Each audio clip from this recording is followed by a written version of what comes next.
Again, leadership is all about People. how you manage your people. Not Yeah. every person. Now there are, if you look at situational leadership, so there are 4 kinds of people you will have in front of you. There would be new employees who need your help. Then there would be certain who are disengaged. You need to tell them what to do, monitor them, supervise them, extend that support. The third would be people who are there in the system, who know their job very well. They need to be empowered. And then fourth one is they know what to do. They are veterans. They have to be delegated and left with a lot of trust. Now, if you go back to Ramayana, now Ram, if you look at Ram was a great warrior. But look at the kind of army he had. He was dealing with Vanar Sena. So had he played the role of Krishna there and only mentored from back, he would not have won the battle. He had to fight with them. He had to be a role model. He had to take the front foot and told everybody to follow him. He was fighting along with them, pushing them, guiding them, and also fighting with Ravana. He was the one who killed Ravana. If you go back to Krishna, now Krishna was dealing with veterans.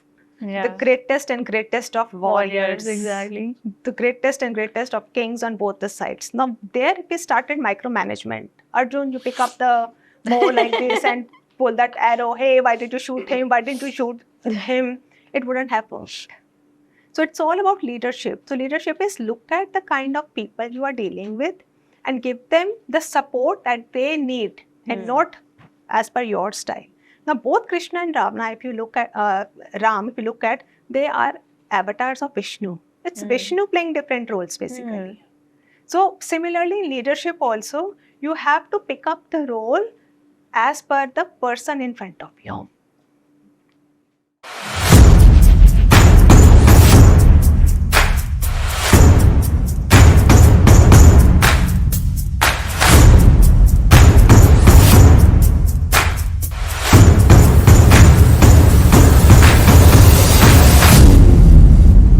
Hi, welcome to HRVerse, Bold and Unfiltered.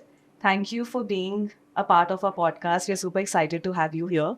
So we'll start with the very first basic question. Tell us more about yourself so our audience can get to know you better. First of all, thank you so much for having me here on this podcast. It's actually an opportunity and a very privileged pleasure for me to be a part of this platform. I've been watching podcasts all these years. I never knew that I'll get an opportunity to appear for one. So glad to be here. We are really, really glad that you are here. Okay, so about me. The question generally HR people ask when they interview others. So I'm Monika Mehra. So I bring 24 years of experience in talent development, transformation, and management. I call myself a change enabler, and I have been an embodiment of change, not only in my own personal and professional space, but also when it comes to working with organizations and various processes and ways of working. I've been witnessing and being a part of a lot of changes. And that is something that we have actually gone through the profile and everything, and it is very interesting to understand that where you're coming from. Can you tell us a little bit more about your education background and how you have proceeded into the field of HR? Okay, that's interesting.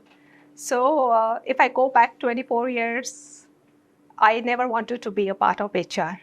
I always had a teacher in my heart. I was a teacher right from my childhood.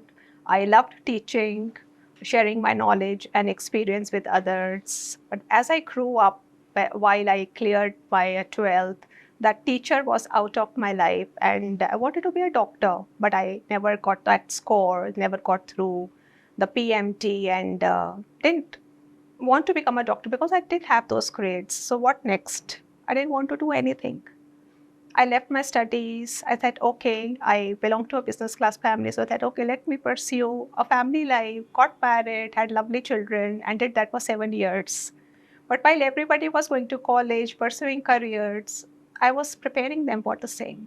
That is when I realized, what am I doing? What do I want from life? And that is when my purpose in life came and told me that I need to grow, I need to evolve, I need to elevate myself. So I started studying.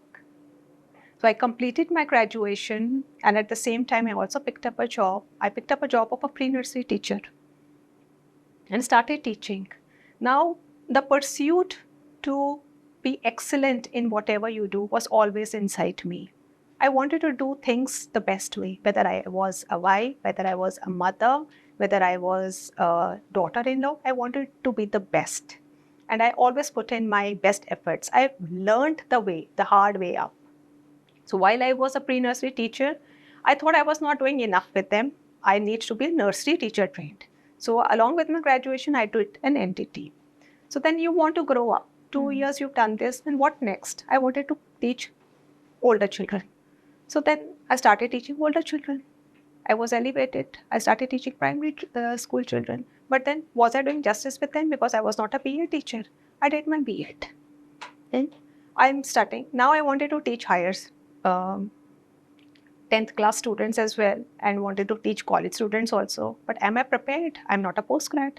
I did my master's in English and started elevating myself, started growing.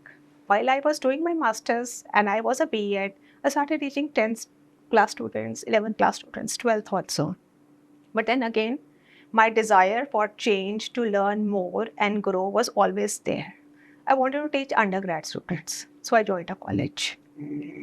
And I started teaching linguistics, literature, business communication to undergrad students. Again, that urged in me for a change. What next? What next? I want to get into adult learning.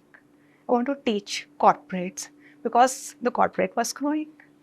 I come from a small town called Amritsar. I did all my education from there. And I heard of companies who were coming into India. They were having their corporate offices. People were doing MBAs and were joining those companies and were doing very well. And I was just a lecturer in a college. I wanted to try that as well. So there was one company which came into Amritsar, and they were interviewing somebody for a role of center head, training center head. They were coming up with training center. I said, why not? Let me sit for that interview. I did not have that experience of running operations. I did not have that experience of training the adults of an organization, but I cracked that interview. And I joined the corporate. So that was in 2007 when I actually ventured into the corporate industry, and I started pursuing my corporate career from there onwards. But then my pursuit to learn more and grow never stopped. After 1 year or 2 years, I used to ask my manager, what next? What can I do more? What can I learn more? So I was on the operations side. I was a teacher by heart, so training came to me easy. So training operations head.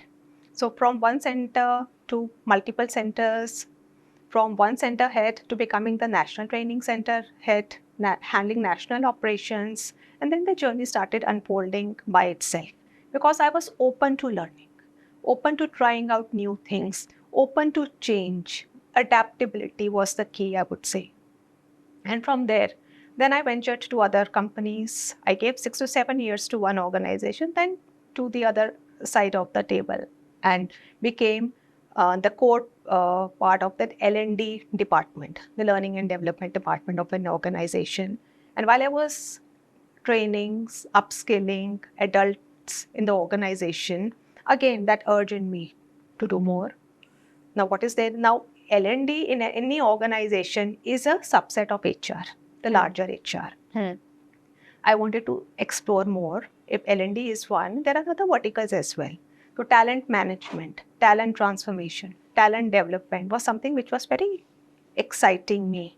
So I wanted to know more about it. Like once somebody has entered into a corporate world, what is next for him?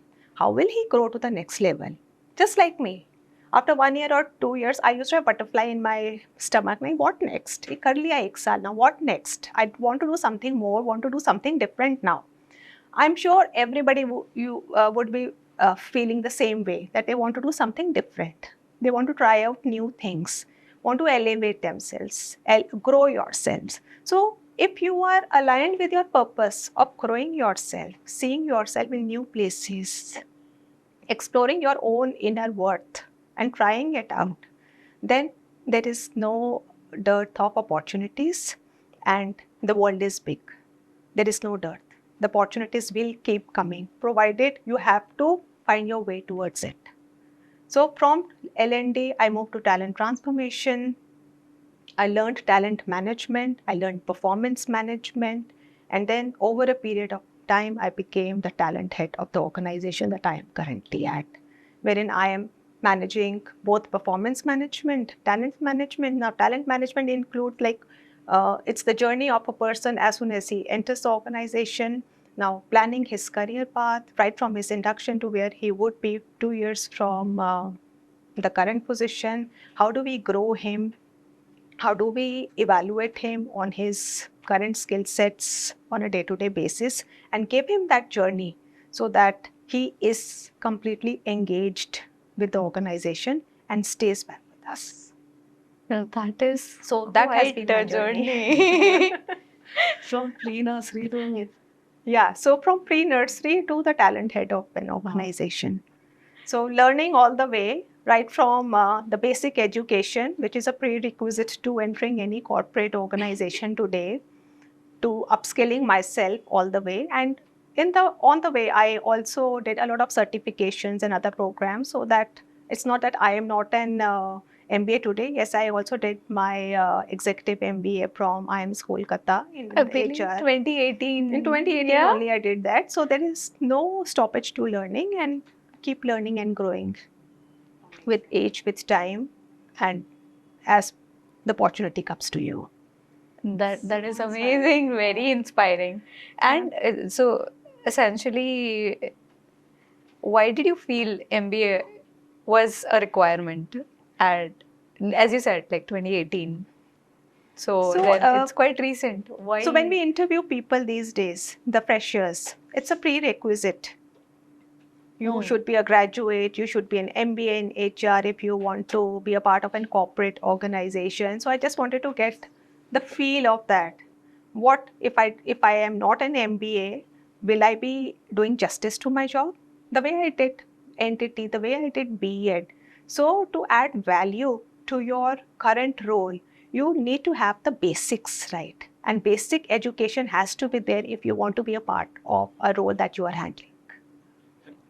Ma'am, adding to that, how was it going back to college and studying? Since it was an executive program, so it was online. It was only 1 week of campus. Okay. So how was it studying? Like again, after so many years of experience going back to studying and learning and giving exams and doing projects. So how is So that's very, very interesting. I've been doing that all my life, even while I was doing my pre-nursery. While I was a teacher there, I was doing my graduation at that point of time. So I used to study then also and work. While I was doing my while I was teaching primary students, that time also I was doing my postgrad and I was preparing for my B.Ed. My B.Ed is full-time college. That time also I took a break of say 1 year, went to college, did my B.Ed, got a scholarship on merit, and then I started pursuing further. Okay, so this leads to an interesting perception that I would like to kind of like know more about. Would you say that degree over skills or skills over degree? What is the scenario over here? Like, as you said, like the prerequisite is MBA. Now, given that the degree is an importance to in and of itself, when you started your journey, you started it out with your skill sets. Right. You started it out because you were good into something and you were actually passionate about learning and development. But when you are actually going ahead with the current generation trend, it's about MBA, the degree itself, which is a prerequisite. So as soon as your resume comes to the table. Yes. So since we are all living in the world of AI, your resume will get shortlisted only if you check those boxes of education. So education is important. Your graduation, your post-graduation, it's a prerequisite in the Indian scenario. If you go out, then your skill set gets highlighted. What I personally feel is enhancing your skill set and competencies is far more important than having that educational qualification. It's only a prerequisite. It's only a certificate. It's a check in the box. But of course, yes, you have learned a lot while you were in the college. It's not only the education, the knowledge that you have learned there, but it's also about the social environment, the values that you have picked up from there. It all goes into making your entire persona. So that's important. That is true. That is very true. So from which college you are, what have been your friend circle, your social circle, what kind of curricular activities you have participated in, what kind of projects you have handled, managed, that enhances your leadership qualities. Yes. Working with team, while you're working on projects, assignments, you are working with people. Whether you are a leader or you are a team player, you all imbibe those qualities and values there while you are in college. So college is not only giving you a degree, but it is also shaping up your personality. At the same point of time, I believe while you were studying and learning, you would have had a better control over the challenges that the students also face when they are going through the L&D journey that you design. Was it something that made you more aware about, like, these are the challenges that might be going through when people are pursuing L&D, as well as their career goals alongside their, like, if they're working and they're actually doing the L&D journey together? So it's typical. I won't say it is easy because your job requires 9 hours and it's more than 9 hours. You take time to travel, you take time to come back, your 12 hours is gone. And then at the same time, if you are pursuing your studies, that needs an extra effort from your side. But it's all about time management. It's all about prioritizing what you want to prioritize. How you manage your entire day. How do you start your day? What do you do early morning? What do you do when you go to bed? What do you do on your weekends? It's all about prioritizing time management. And if you are able to manage that well, I think you can do whatever you plan. Whatever you plan, you can achieve it. So there was a point of time when I was working with 2 organizations at the same time. Since I was a guest lecturer when I started teaching in colleges, so 3 hours of lectures in the morning. So that was from 8 to 12. 12 o'clock, I used to come back. I had joined a small company where I was the operations manager of an R&D center. So 4 hours there. And then when I used to come back home, I used to do my preparation for my final year of master's. Okay.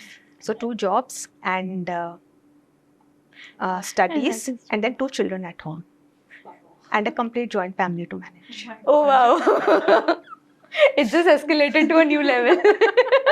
So it's all about time management and your passion to do what you want to. And it's not that I passed my master's in just few numbers or just made the mark. I got a scholarship there as well. Amazing. Oh my God. Yeah.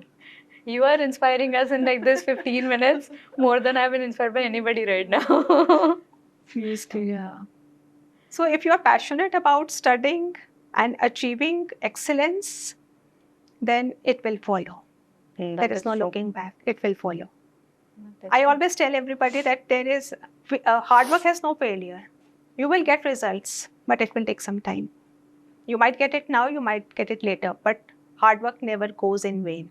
I think just the perseverance is required to have the tenacity to your go persistence, along. Perseverance to keep doing things, even if you face failures, repeated failures.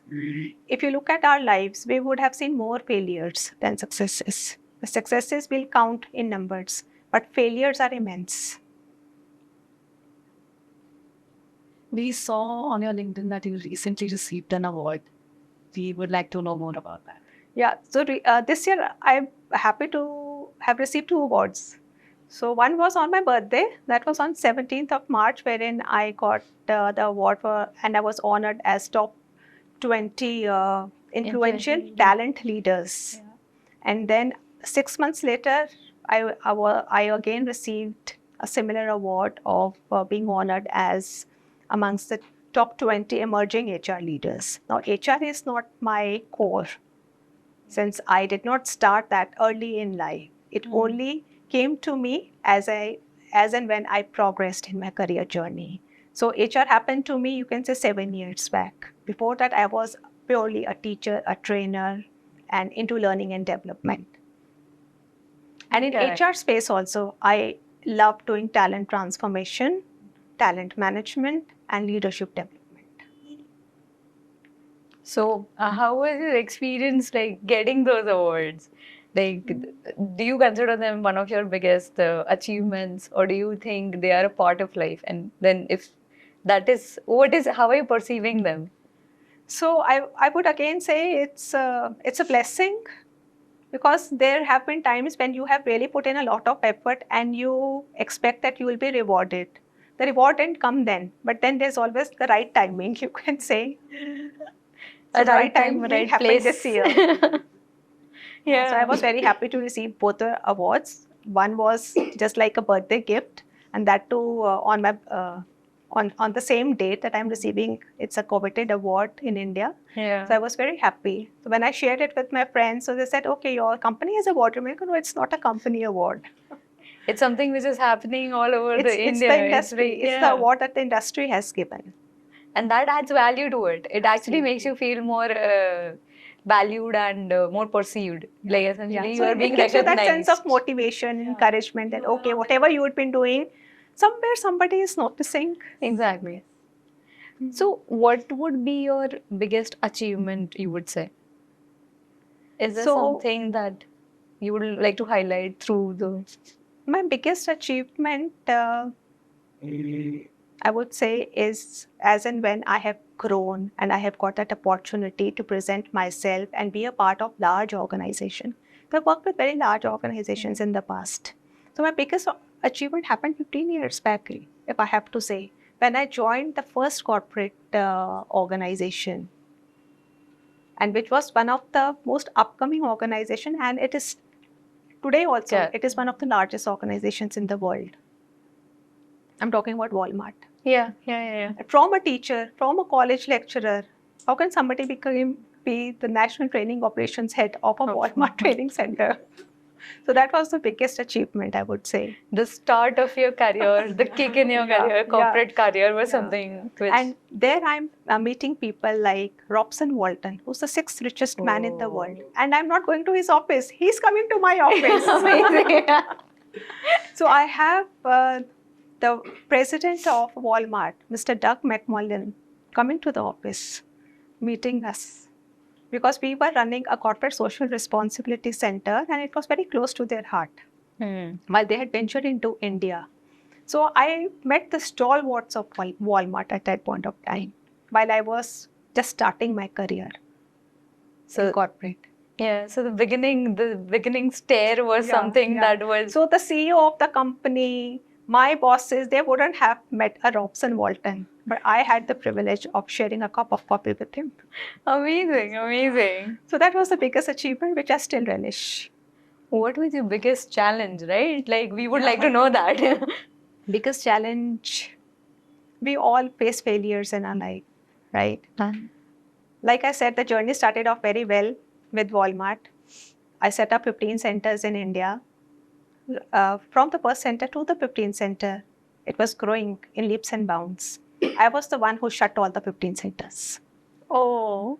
Because when Walmart decided that they don't want to continue, those were certain organizational structural changes that were happening. They didn't want to continue with the centers that were there. So that is when we had to shut down all the 15 centers. That is when I decided that I'll now move on to be a part of another organization where again I can leverage my skills and competencies. So then I came on the other side of the table and started with purely L&D. Okay. And talent transformation. So that was a challenge, but then challenges always teach you. People were laid off at that point of time. Even your job is a little uncertain because at one point of time you are handling the largest project, the largest role, and another moment is nothing on the table. So what do you do? What do you do? There are uncertainties. But then it's always good to hold that breath, hold that strength, believe in God that there's much coming your way because you've given your best to the previous piece. It's not closed because of your performance. If you are sure that it has not closed because of your performance, the world is big. The opportunities are big. Again, somewhere your competencies will be identified and you will land up in the right place. And then I landed up again in the right place, where again I explored a lot of new things. I explored about competencies, what are real competencies which go into making up a role, how to grow a person in his professional journey from one level to another.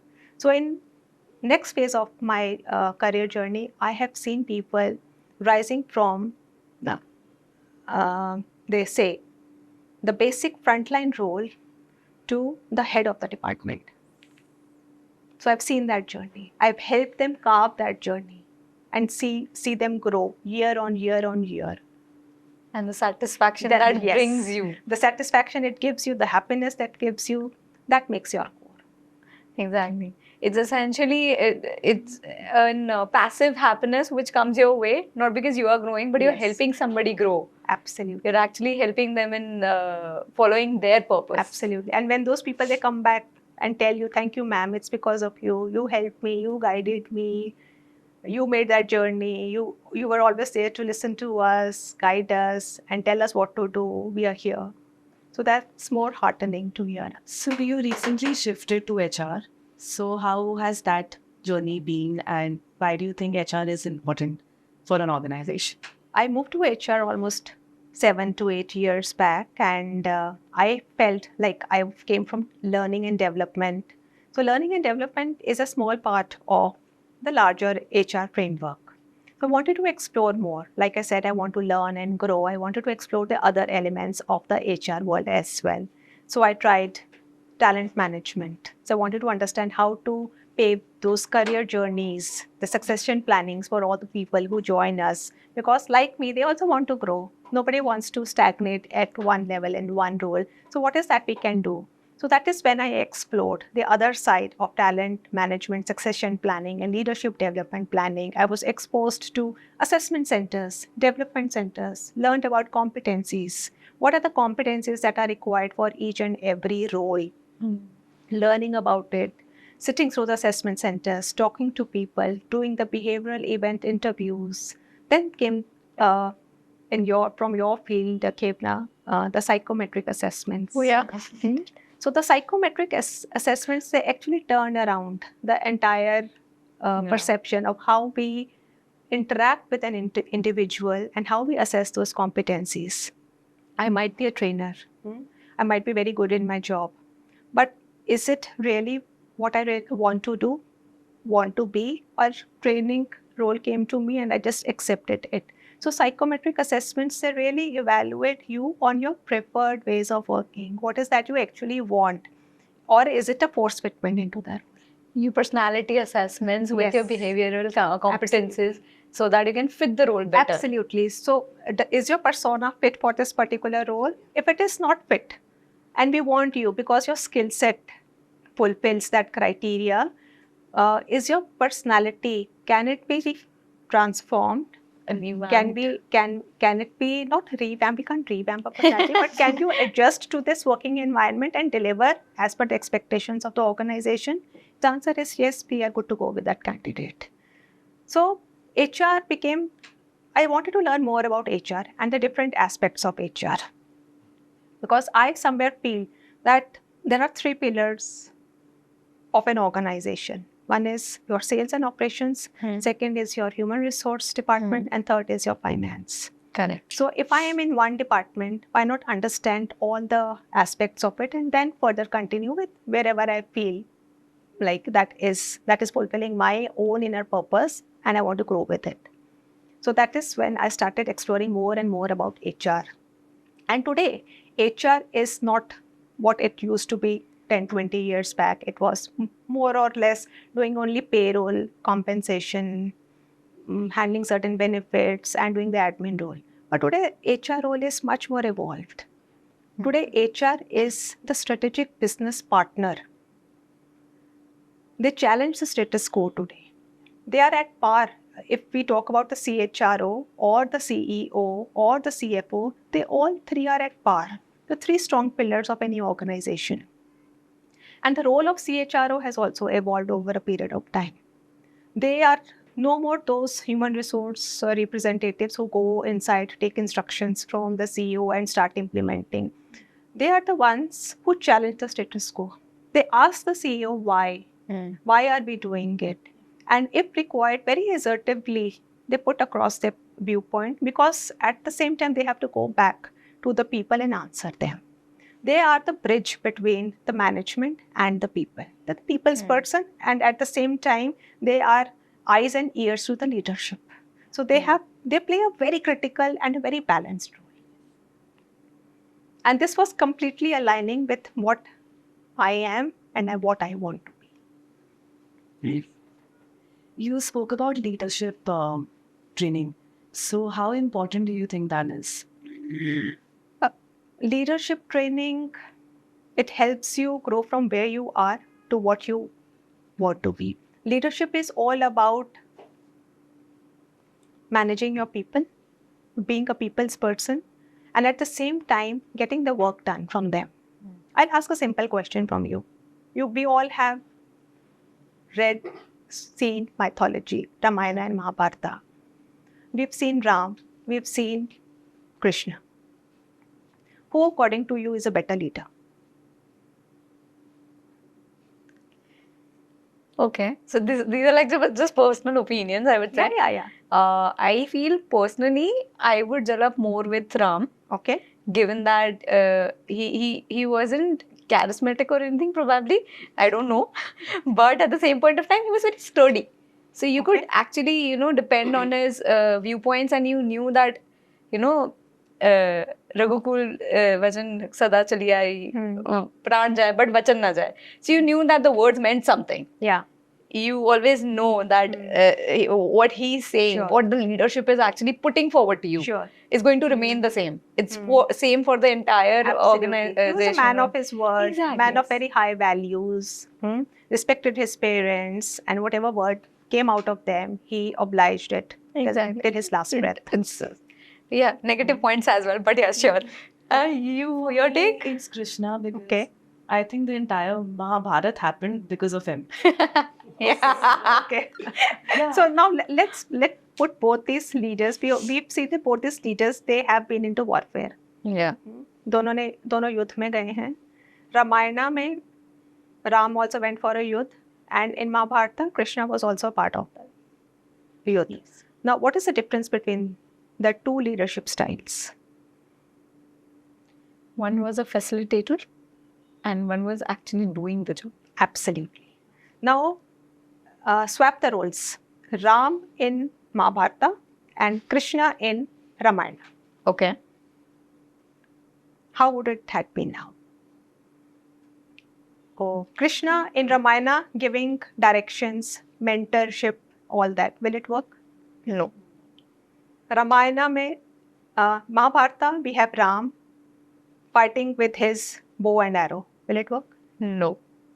So again, leadership is all about how you manage your people. Now, every person, now there are, if you look at situational leadership, so there are 4 kinds of people you will have in front of you. There would be new employees who need your help.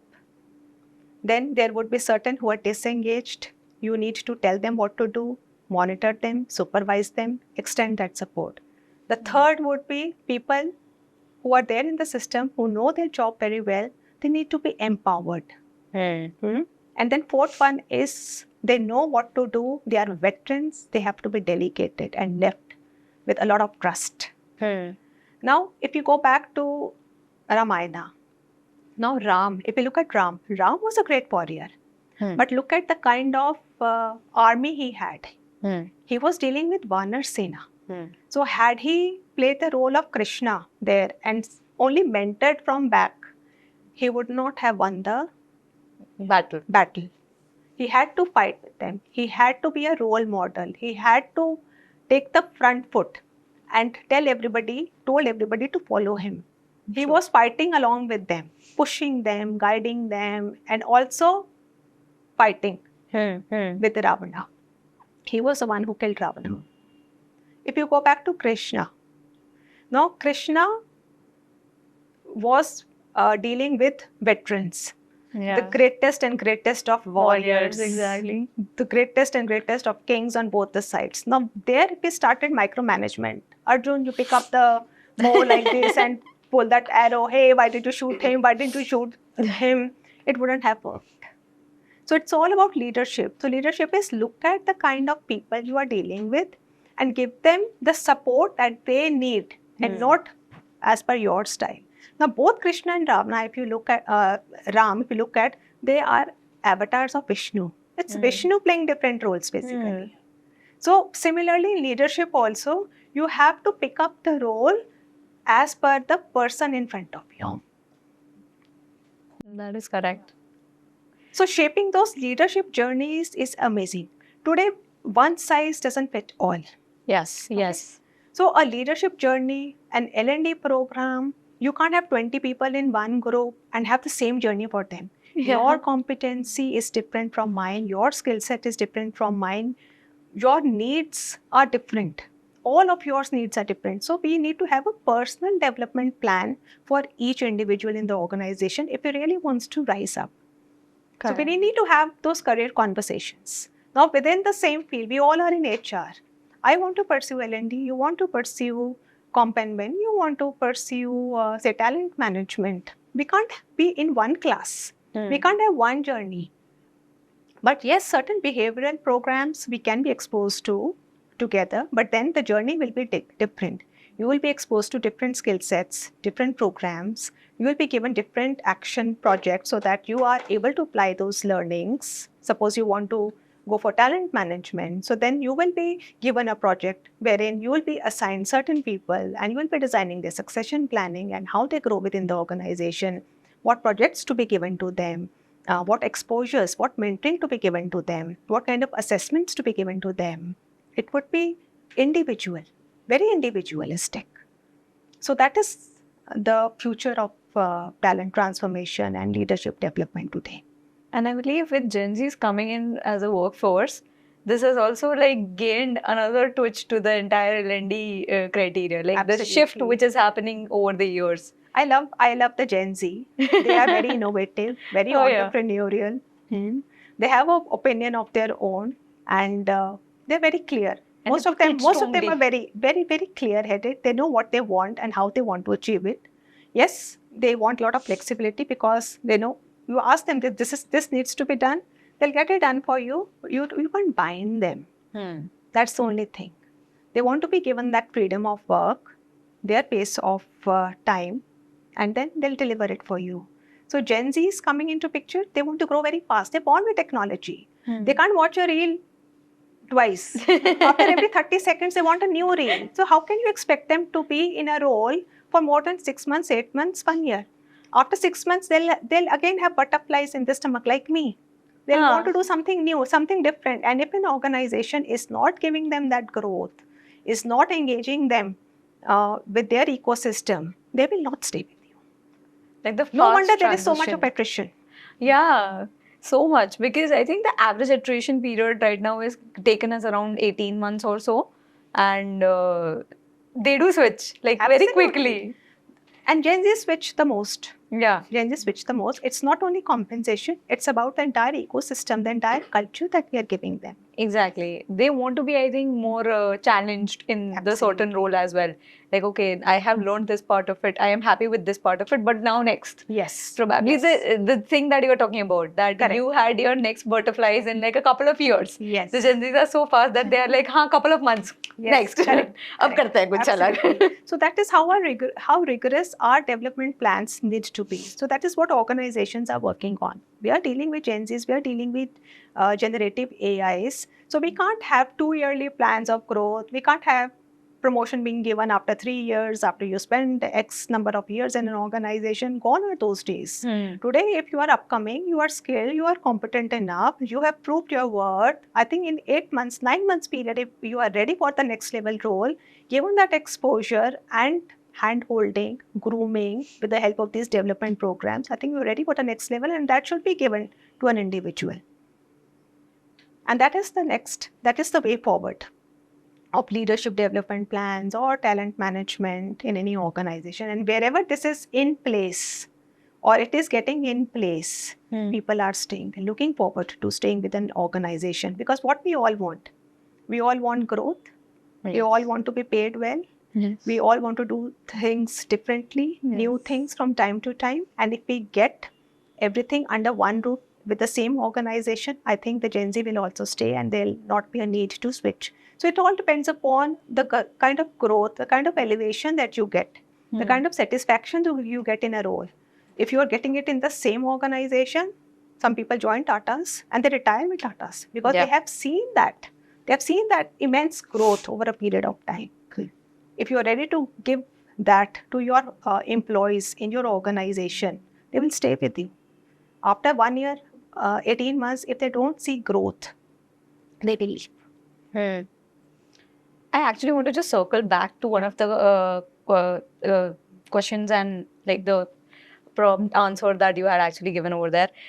So essentially, we were discussing about HR's place at the table, and you said that now it has become that all the three tiers are quite at par, and they are actually kind of like the base of the organization. They are actually building the organization from there. Absolutely. How do you feel the transition from that point of time when you started to this point of time is essential for the organizational's growth?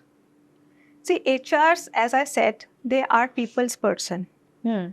They recruit, they hear people, they bring them to the management, and at the same time, they also deal with management. They also know like what is the vision of the organization, what is the mission of the organization, and it is their responsibility to align and drive and be the enablers of the organizational purpose, values, and embed it in the culture of the organization. So that is the most critical role of an HR today. And this has evolved over a period of time. Earlier, as I said, it was only compensation that they were looking at. The people should get salaries by end of the month. That was their main role. But like every role, this has also evolved. Today's CEOs look at HRs as their partners. Yes. Because HRs, they tell them what is happening on ground. And then whatever the purpose and the values of the founder, the promoter is there, they're driving it by building it in their processes, by getting the right set of people on board. And then only if we don't get the right set of people who are actually having the same values and purpose, it would be like a square in a round peg, right? Trying to fit a square in a round peg. So that will not happen. It will essentially disassemble the role that you are actually So when we are building onto. recruiting people also, we have to see that the new recruits who are coming in, they're aligned with the purpose and vision, the values of the organization. And as you said, then proper succession planning is also an important step in the actually retaining those people once you have actually taken them in. Just to throw a little more light on the purpose of the organization. So if the purpose of the organization is to be the world class in customer service and giving the best of experience to its customers with respect to its products and services, whatever they're offering, we need to get the right kind of people who are able to deliver that purpose. For example, if it is a frontline role and I get on board certain people who are introverts, who are not able to talk to customers, who are not social, they're shy of customers, and then I have not built their skills and competencies that so that they are able to talk to the customers, they are going to be misfit. They don't come with that orientation. Their purpose is not aligned. So checking on the purpose of the individual also, like why are they joining that organization?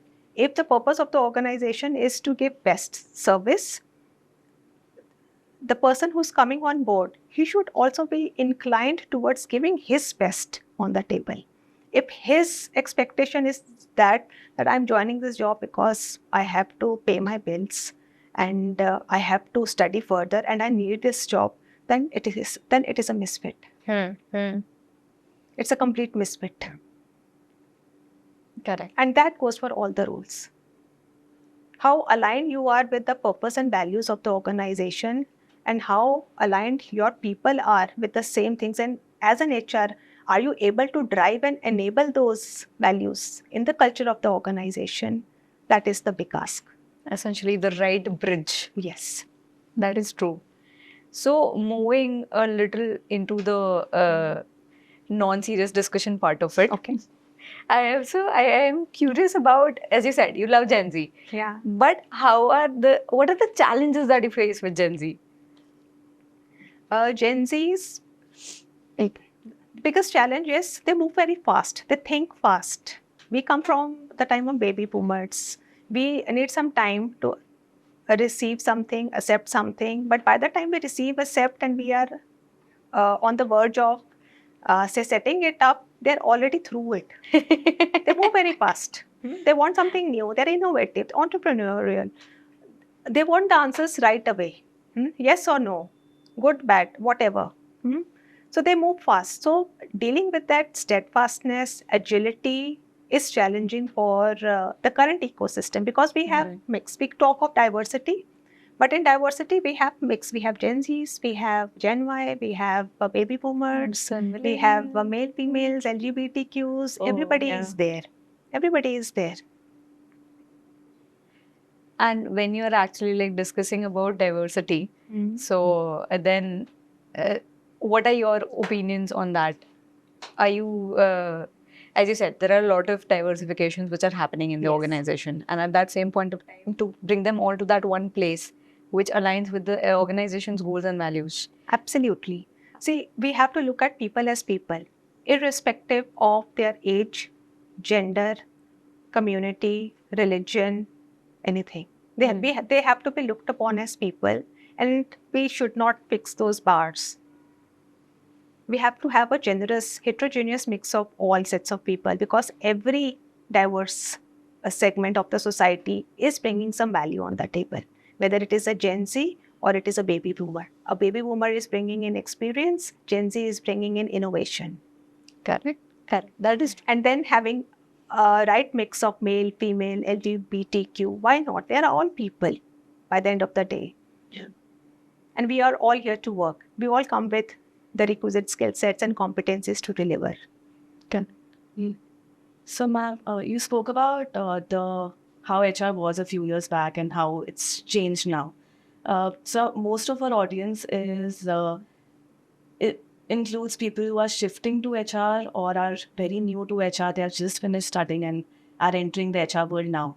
So what is it that, like, what are the latest trends or how is it going to evolve in the future? So I'll again go back to the drawing board, keep learning. If you have ventured into HR, try doing whatever comes your way and do different things at different point of time. So attain expertise in one field, then move on to next. For example, like I said, if you are doing talent acquisition currently, give your 100%, give your best, be the best in talent acquisition for 6 months, 8 months, 1 year or so. Once you have specialized in that, now move on to the next one, explore, take up a project, be after the life of your manager.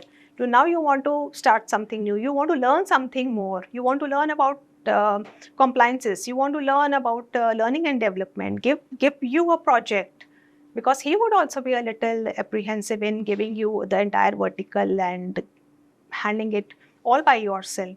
So ask for a project, deliver on that project, and then see whether it gives you a kick, whether you have enjoyed doing that or not. If not, then do something more. Try out next part of HR. Be an HR BP and see how it is to be with business, with operations, with sales, understanding their needs and delivering according to their expectations. You will have to keep exploring your own inner self, like what you like to do, whether it aligns with your own inner purpose. Are you engaged? Are you happy doing what you are doing currently? What is that which will give you a kick if you do something more, something new, differently within the organization, outside the organization? So as and when you keep trying, experimenting and innovating, which is core of Gen Z, they keep experimenting. So learn from the experiments that you have done, learn from the innovations that you have done, and go inside, be more insightful, and then see what you want to do next. And keep learning. There should not be any period to the learning. Keep getting your certifications. Keep learning through projects. Keep learning through peer learning. Keep traveling. Keep exploring new things. Keep watching podcasts. Keep doing podcasts. Keep reading. I know Gen Zs are very hard on reading, but there's a lot of information. There's a lot of knowledge available through videos, through podcasts, through Google. There's a lot of information. But now it is all up to you how you process that information. All that information has made the Gen Zs very intelligent people they are. Intellectual people. But are you intelligent enough to process that information? Correct. So that is my message to the HR professionals who are venturing into the field of HR, to keep learning, keep growing, and be a people's person. You have to be great stakeholders. You have to manage your stakeholders. You have to handle operations on one side, sales people on one side, and the employees on one side. You are the bridge. So that element of trust has to be very high. People will come and talk to you. They will give you your sob stories. But are you passing on those sob stories to the management in an unfiltered manner? Then you have to put a stop there. You will have to filter. You will have to put a lot of filters and give the requisite information which is required, which would be a win-win for both of them. Yes. Because you are eyes and ears of the management. They will believe you.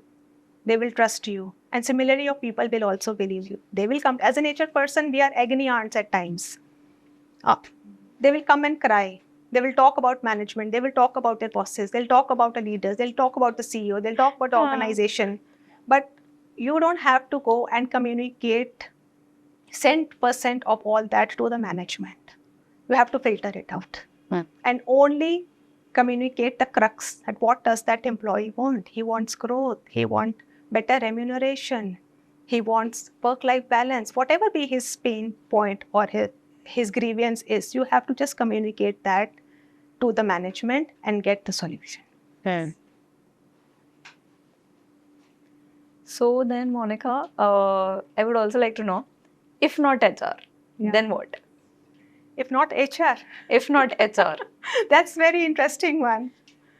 So then I would be a speaker. I would pursue my, that's what I've thought, like after L&D and HR, I would get into coaching. Okay. Coaching and mentoring. Anything that you're more like quite passionate about into the coaching department. Like, this is something that I want people to learn. This is what I want to actually... See, again, the conversation goes back to people are not aware of their own purpose. So asking them the right kind of questions is what is the role of a coach. You don't have to give them advices. You only have to ask, be more, help them rediscover themselves. It's all about, if you ask the right kind of questions, they will talk more about themselves. And while they're talking, there would be a lot of self-reflection that happens. And the right answers come from within. You only have to encourage them to speak up. And that is what I love to. I love to listen. And while people are speaking and I'm listening, there is a lot of discovery that happens. That is correct. That is correct. So we are all about bold and unfiltered. Okay. So if I have to quickly ask you one rapid fire question. Okay, rapid fire. 3 words that describe Monika Mehra. Adaptability, learning, listener. Great combination. And one more here. If you have to hire a celebrity, which celebrity would it be and why? Shah Rukh Khan. Oh, yeah. Please hire me. He's a man of values. Yeah. That's what he comes across on screen, and whatever interviews we've seen him, he gives his best. He strives for perfection and lands up in excellence. He wants to give a shoot after shoot unless and until he is not satisfied. So we want those kind of employees who gel well with your value system. Thanks. And if I have to ask about your favorite memory from childhood and how it has helped you become who you are today. My favorite memories from my childhood are listening to my mother. My mother is my ideal and my guru. So I have grown up hearing her discourses. She's a spiritual preacher. who passes on the discourses of our Guruji to people. So I have learned from her the value system that I have grown with. Those are some of the finest memories that I have from my childhood, wherein I've been listening to my mother, like what she heard during her discourse session with Guruji, and she used to come back and tell us about it. That has actually helped me in building up my own fundamentals and principles of life and values. So then, Monika, are you interested in superheroes? Superheroes, yes, the Indian superhero Hanuman. And are you aware about the other superheroes of what their powers are? Well, so, Spider-Man, the Batman, they don't excite me. Yes, our Hanuman excites me a lot. All right. So if I was to say that HR as a superhero, what should their superpower be? Like, what is one thing that you want an HR to be, like have as a superpower? So like I said, I'm an ardent fan of Hanuman as a superhero. So then the superhero qualities of Hanuman should be there in HR. So they are loyal to the leader. Yeah. And they are loyal to the people. So Hanumanji was loyal to his Vanar Sena and he was loyal to his manager Ram. And Like he did everything that he wanted. Decent way to put like the way you got Ramayana and Mahabharata for that example. I think if we start using more of this, it's just easier to understand and how you got it learned. This is, again, it is all about your value system. Yeah. These are simple examples every child would be able to relate with. Whether he is Gen Z or he is a baby boomer. Everybody would be able to relate with. So best examples in an easy way to explain. Correct, correct. So we have heard about your journey so far. What's your retirement plan? As I said, coaching. I would love to be a coach and mentor people in their career journeys, professional journeys, and in their personal life as well. So as the final question, what tips would you have for the students who are entering the field and their parents? So for the students, I would tell them that know your own purpose. They have to be very clear with the purpose, what they want to pursue in life. And for parents, I would only suggest that be friends, be more listeners to your children and try to understand what they really want to do in life. What is their purpose that they are pursuing? Not every child wants to become a doctor and engineer. They want to become HR managers as well. And if that is the driving force they want to develop, so be with them, support them, have an empathetic approach towards their growing years and support them in their journey. I think this podcast is not just for the HR enthusiasts, but it is also for the parents who have kids and might somewhere down the line become HR enthusiasts. Absolutely. So parents should watch this podcast, go back to their children and understand from them what they want to do and why they want to do.